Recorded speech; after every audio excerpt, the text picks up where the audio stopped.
Isileilay teny an-tsaha, niasisan'andro tsy nitsahatra, mikaroka fiainana tsotra tao anatin'ny havizanana. Fa indray andro tao anaty tany, nahitarena miafinizy, zavatra sarobidy mihoatra no volamena. Nafeno faly anany fony, tsy nisy zavatra nitovy taminy, tsy nisy arena na solo azy, dia nody izy feno hafanana. Vomona nova ny fiainany, ilay arena miafina, sarobidy no izao, tontolo izao. Rehefa hitanao Jesosy, miova ny zavatra rehetra, avelako ny taloha, fa nahita fiainana vaovao. Ny fanjakanao Tompo, no arena tsy mety levona.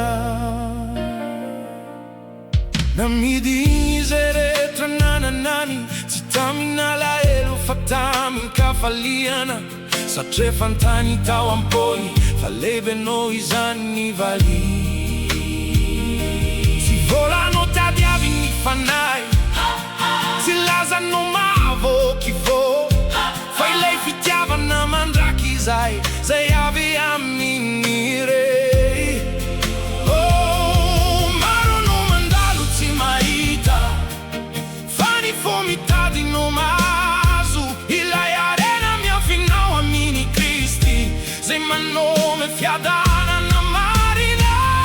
Ilay arena miafina, sarobidy no izao, tontolo izao. Rehefa hitanao Jesosy, miova ny zavatra rehetra, avelako ny taloha, fa nahita fiainana vaovao. Ny fanjakanao Tompo, no arena tsy mety levona.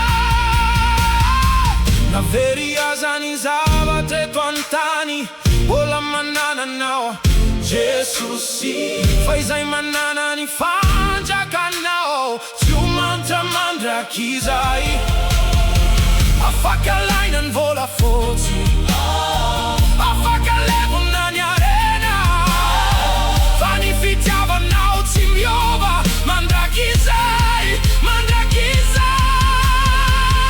Ilay arena miafina, sarobidy no izao, tontolo izao. Rehefa hitanao Jesosy, miova ny zavatra rehetra, avelako ny taloha, fa nahita fiainana vaovao. Ny fanjakanao Tompo, no arena tsy mety levona.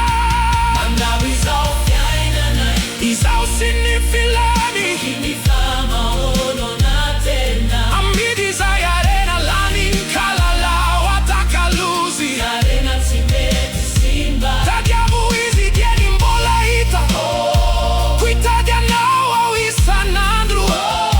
Chiaro ilay arena twampoko, fa ianao no per la sarobidy, ianao no fiainako.